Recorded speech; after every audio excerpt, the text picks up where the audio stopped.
kako bomo začeli to pomladitev? Torej, mislim, da je najboljše, da se najprej lotimo tega češmina, ki sem ga prvo omenil. Zelo sem vesel vedno, če imamo neke nove ribnike z nekimi novimi idejami.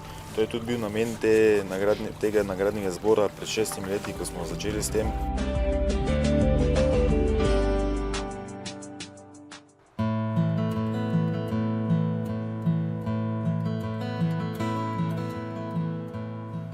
Ptujska cesta 1, nekoč Pragersko 1, je hišna številka dvorca, ki ga, čeprav je to najstarejša stavba v kraju, z glavne ceste ne opazimo. Po tem enonadstropnem dvorcu z atrijem, v katerem poleti domujejo številne posodovke, naj bi Pragersko tudi dobilo ime. Dvorec je bil zgrajen leta 1519. Ta letnica je še danes vidna nad vhodom. Na pročelju je freska s svetim Jurijem. Dvorec je po obliki danes takšen, kot je bil leta 1580, ko ga je dozidal Krištof Prager. Na dvorišču pred dvorcem je ohranjen Bračev studenec, najstarejši studenec na območju Pragerskega. Ob koncu 16. stoletja so dvorec imenovali Pragerischer-Hof, sredi 19. Praški dvor, od leta 1860 pa Pragersko. Lastniki dvorca so se menjavali, med njimi je bil tudi grof Julij Atems. Do konca druge svetovne vojne je bil v lasti falske družine Glančnik, po vojni so ga nacionalizirali, danes je v lasti Perutnine Ptuj in Olge Boldirev. V njem so nekaj časa stanovali tudi starši baronice Jelene de Belder. Platana, ki jo je posadila Jelena, še raste v parku za dvorcem. Vrt ob dvorcu so v 60. in 70. letih prejšnjega stoletja obudili Olgin brat in drugi stanovalci. Posadili so grmovnice in cvetlice. V zadnjih letih ga neguje Olgin sin Vojko, ki znanje o urejanju vrtov pridobiva predvsem iz lastnega dela. Sebastian, Vojko, smo pripravljeni? Mislim, da smo. Danes bomo urejali vrt, okrasni vrt pred dvorcem Pragersko. Vojko, koliko časa ga že urejaš? Kar sem ga prevzel nekaj 2 leti. To je v bistvu moj stric, večinoma rihtal, koliko je bilo. Odkar pa sem preselil, pa sem jaz to malo začel. Sicer se še učim, po občutku bolj vse skupaj delam, tako da upam, da bomo zdaj kaj s pravimi vrtnarskimi rokami, da mi malo pokažete, kako bomo to urejali, pa priti do prave oblike, ne. Pa si kaj na novo posadil že, ali so vse stara drevesa in grmovnice? Nisem še nič zasadil, je še toliko starih vseh za polepšati oziroma za jih držati pri neki višini, tako da urejam pa prostor novi, ker bo pa prostor potem za zasaditve. To je za dvorcem? Ja, to je prostor vzadaj, ja. Vidimo, da gre za tipičen dvorec, nižinski, v tem delu Štajerske, katerega severozahodni del obdajajo visoka drevesa. To je tipično za dvorce, kajti nekako tako so si ustvarili tudi prejšnji lastniki v stoletjih neko zavetje oziroma pred vetrovi in vsem ostalim ter pogledi. Pročelje pa odprto, tako da se je pokazala lepota seveda dvorca. Tako, in tu vidimo zadaj, da gre tudi za gabrov drevored. Ti so tipični za te nižinske dvorce. Sprednji del pa je očitno bil zasajen kasneje. To vidimo po tem berberisu oziroma češminu in po starosti, velikosti grmovnic v ozadju. Tako da so te rastline stare nekje 50-60 let, tako nekako ocenjujem njihovo starost glede na višino in debelino samega lesa in debel. In kako bomo začeli to pomladitev? Torej, mislim, da je najboljše, da se najprej lotimo tega češmina, ki sem ga prvo omenil. Češmin vemo, da je bodičast grm, odlikujejo ga pa ti lepi rdeči in pa zeleni listi. Nikakor ni primeren za bližino vrtcev oziroma bazenov, je pa enako tudi dokaj neprehodna, tako da kadar želimo preprečiti prehod med nekimi parcelami, je zelo dobrodošlo. Živo mejo bomo kar precej prikrajšali. Kot vidimo, je tukaj približno pol metra do 60-70 cm že novega prirasta. Ne bi jo pa oblikoval tako, kot se v večini primerov to živo mejo oblikuje na kocko, ampak jo bomo rajše malo bolj jajčasto oblikovali. Kajti že tako vidimo, da so ostre oblike dvorca in pa strehe in se mi zdi prav, da omilimo to ostrino stavb. In vedno je živa meja, če je oblikovana malo zaokroženo, bistveno lepša. Takole. Ta del žive meje smo sedaj porezali. Malo bolj na fino ga bomo šele izoblikovali kasneje, kajti tu se nam ravno pojavi morda težava, morda tudi prednost. Ta del je vmes malo nižji, zato bomo pa ta del žive meje tudi delno znižali in pripravili tak lep prehod. Kolikor bi jo rezali sedaj nižje, bi se zgodilo to. Živa meja je notri čisto gola in bi bil ta efekt zelo grd. V tem primeru je jaz niže skoraj ne bi rezal, kajti potem bi pokvarili vsaj za pol leta, leto ta hodni del žive meje. Tukaj je zrasla lipa, jo bomo pustili.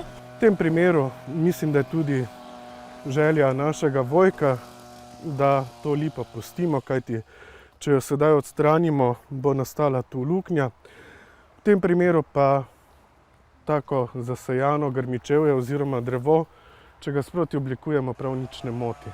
Kotuneaster bomo zaenkrat pustili v takšni obliki, kot je, zato ker se mi zdi, da prav lepo sega v pot in malo umili to ostro linijo tukaj. Tu zadaj vidim, da si porezal tudi magnolijo, kar je sicer v redu, ampak v tem primeru jo bova pustila, da ponovno odžene in se kasneje v notranjosti krošnje razreči veje, tako da bo dobila lepo obliko.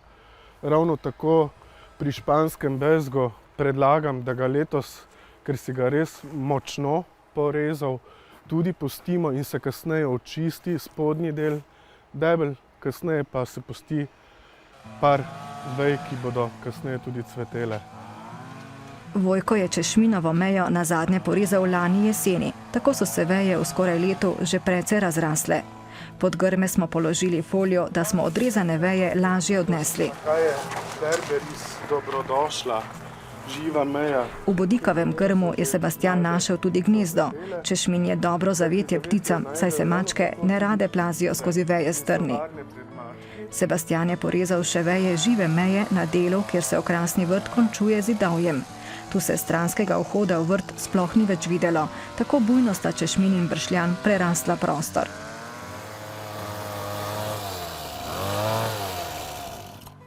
Tako, s tem, ko smo oblikovali še ta del, smo tukaj odprli prehod mimo hortenzije, odprli pogled na hortenzijo in seveda se nam kar odpira delo naprej na kutini.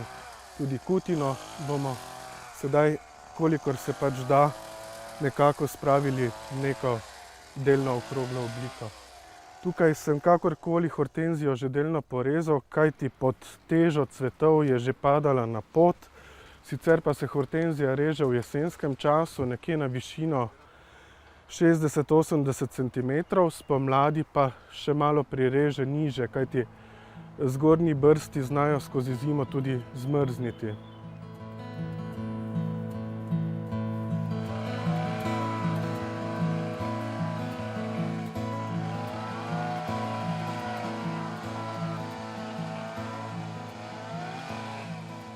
S tem, ko smo odprli pot mimo hortenzije, smo prišli dejansko v osrčje tega vrta. Tudi tukaj vidimo, da je grmičevje kar precej zarastlo ta del. Tu je še en lep grm potonik. V tem primeru bomo danes tudi porezali te odcvetele cvetove. Zeleno listno maso pustimo takšno, kot je, kajti s tem se potonika krepi za rast v naslednjem letu. In tu vidimo, da gre tudi za eno zelo lepo staro sorto hortenzije, ki je po barvah zelo, zelo zanimiva, zelo intenzivno rožnata. Seveda, Vojko, ti si se lotil pušpana. Kakšna je njegova zgodba? Ja, težko, komaj smo ga rešili, glede na druge na vrtu, tudi take starosti, ki jih žal nismo mogli. Ta pa je že bil tudi čisto od gosenic. Letos je bil to velik problem in je bil napaden, ja, in zdaj se je že tako v redu obrastel. Bil je pa popolnoma požen, tako da smo ga z zračnimi škropivi in tem špricali. Da ste ga rešili. Dosti, ja, in da je se znebilo, zdaj pa zgleda, da se bo kar obrastel. Mislim, da tako rastlino je kar škoda zanemariti, tako da jo bomo delno očistili. Kajti kasneje, ko bo dobil prostor tu iz zadnje strani in tam, ko delno obrežemo glicinijo, mislim, da bo z letom dveh oziroma v 2 letih se popravil. Tu pa predlagam še, ko vidiva mahonijo tamle, to je ta visok grm, da tega prirežemo kar spodaj, kajti odgnal bo iz koreninskega sistema, s tem bomo dobili zopet zračnost. Enako pa bomo storili tukaj s tem šipkom oziroma japonsko vrtnico.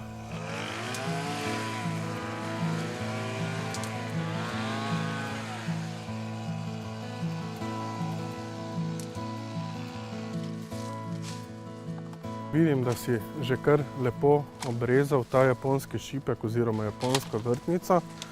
Zdaj pa edino, kar še je potrebno tu narediti, je porezati te stare, suhe oziroma delno suhe poganjke, tako da dava moč tem mladim novim, tako da bo rastlina že letos in tudi drugo leto zopet v polni kondiciji.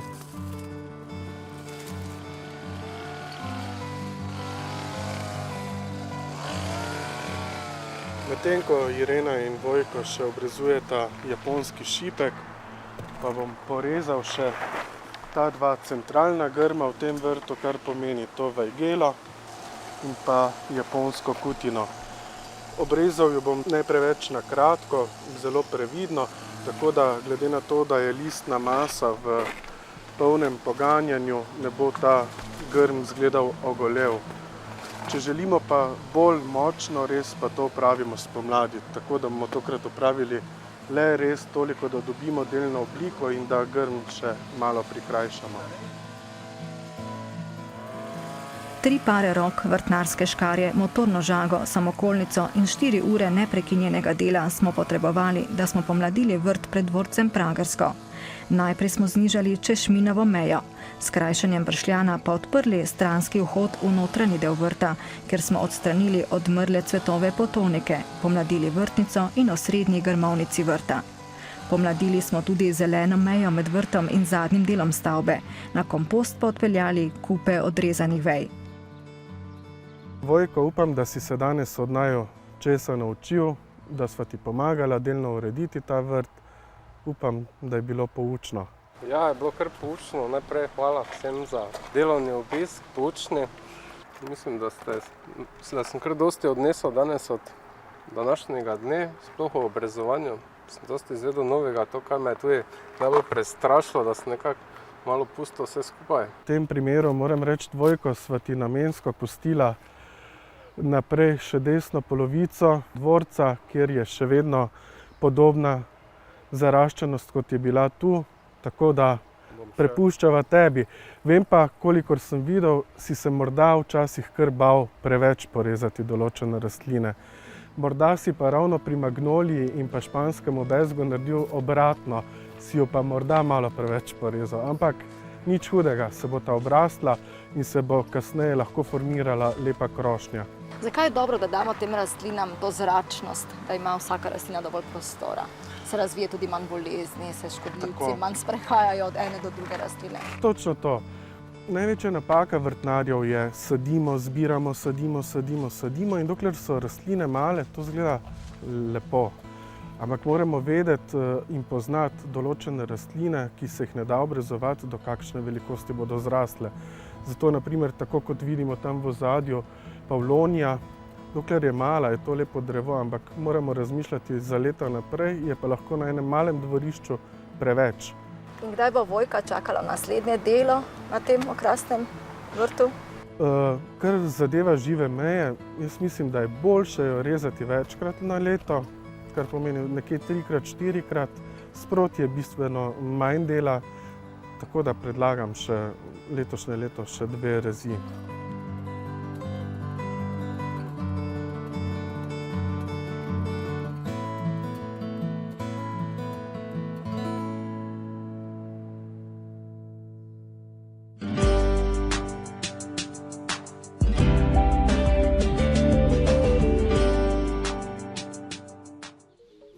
V prejšnji oddaji je predstavnica kluba Gaja obiskala Anko Alt v Ljutomeru. Na Ankinih okenskih policah se kljub deževnemu poletju bohotijo sezonske cvetlice. Takrat smo zastavili tudi nagradno vprašanje. Kako se imenuje tekoče gnojilo za cvetoče rastline, ki vsebuje 11 vitaminov? Pravilni odgovor je Plantela cvet, gnojilo obogateno z 11 vitamini. Izžrebanke, ki prejmejo gnojilo cvet, so Brigita Treven, Marija Dolanc iz Dobovca in Gabriela Petroci iz Beltincev.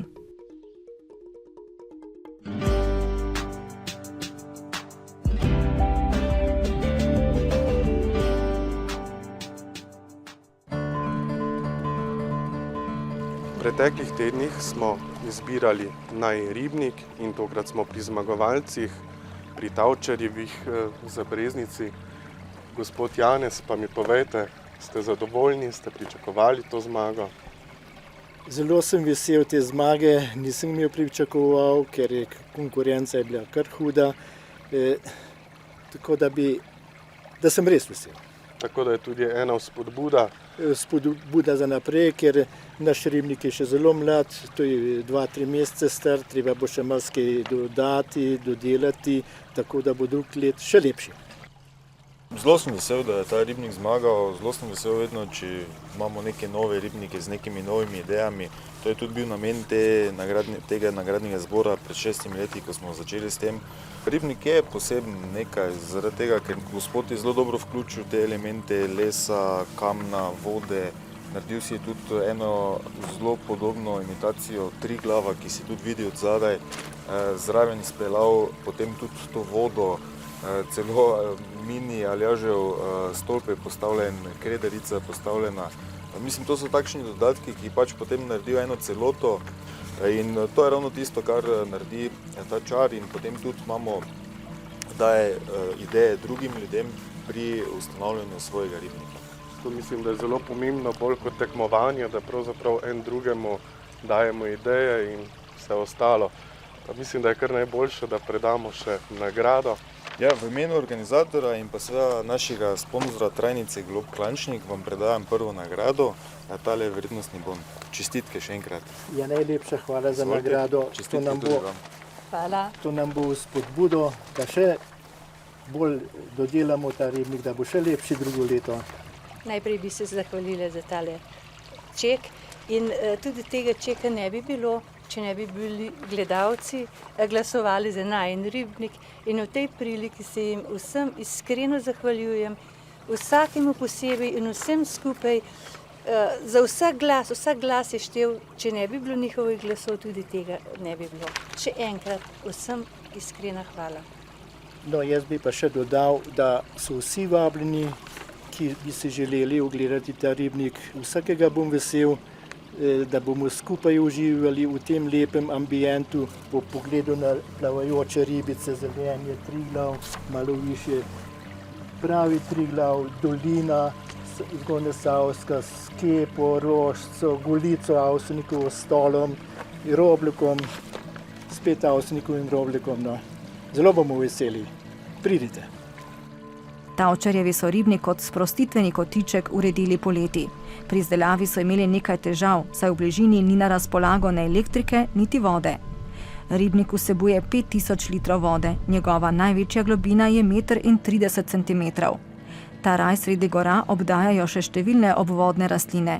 V njem so še pred kratkim cveteli lokvani, mesojedke lovile žuželke, obletavali so ga številni kači pastirji. Nagrada za drugo mesto tokrat odhaja Prlekijo, Bučečovce, družini oziroma gospodu Sanšotu. Pa morda ste presenečeni, veseli. Ja, jaz bi najprej v tej priložnosti se zahvalil vsem, ki so pač glasovali za mene, pa tudi tistim, ki so kakorkoli pripomogli k prigradnji ribnika. Tako da res hvala vsem še enkrat. Ribnik smo tudi obiskovali, tako vseh ostalih 8 finalistov. Bili smo seznanjeni, da je gospod zelo velik ribiški entuziast. Ribnik si sam naredil z pomočjo svojih sorodnikov, prijateljev. Tudi ta ribnik ima neko svojo specifiko, ima zelo dobro dodelan rastlinski del. je betonske izvedbe betoniran. Zelo lepe nivoje si je gospod naredil. Poleg tega je voda, vsaj zdaj dvakrat, kaj smo bili to skozi kristalno čista. V ribniku plavajo zelo veliki kojkrapi, posebnost tega ribnika so tudi ti setri. Tako da vse tisto, da se lahko v Sloveniji prikažemo neko drugačnost in zopet je prav, da je med prve tri se uvrstil en takšen ribnik. Tako da moram reči, da sem kar zadovoljen z letošnjim izborom. Tudi Sašev ribnik je mlad, uredil ga je lani. Ta vodni vrt je dolg 8 metrov. Večji del ribnika je širok 5, manjši pa 4 metre. V njem je kar 26.000 litrov vode. Tudi z nagrado za 3. mesto ostajamo še vedno v Prlekiji, v Borecih, pri družini Habjanič. Pa morda ste veseli, ste pričakovali. Ja, res sem presenečen, hkrati vesel 3. mesta. Hkrati bi se tudi zahvalil vsem mojim glasovalcem, ki so pridno glasovali za naš ribnik. Tako da smo res veseli. Tudi s tem ribnikom sem zadovoljen. Všeč mi je predvsem zaradi tega, ker ima nenavadno obliko, ima posebne kamne, ki niso značilni za to pokrajino. Zelo smiselno so jih dodelali v celoto, zraven je tudi podest. V glavnem celotni ribnik ima neko svojo dušo in ta ribnik je, bom rekel, si sigurno zaslužil eno izmed prvih 3 mest. 6.000 litrov velik ribnik družine Šajt-Habjanič je urejen nivojsko. Tako so ga zasnovali, ker so želeli, da bi tudi rastline postavili na različne višine. Ribnik se nahaja tik ob hiši, je zunanji podaljšek dnevne sobe. Pri delu so jim pomagali prijatelji in sosedi.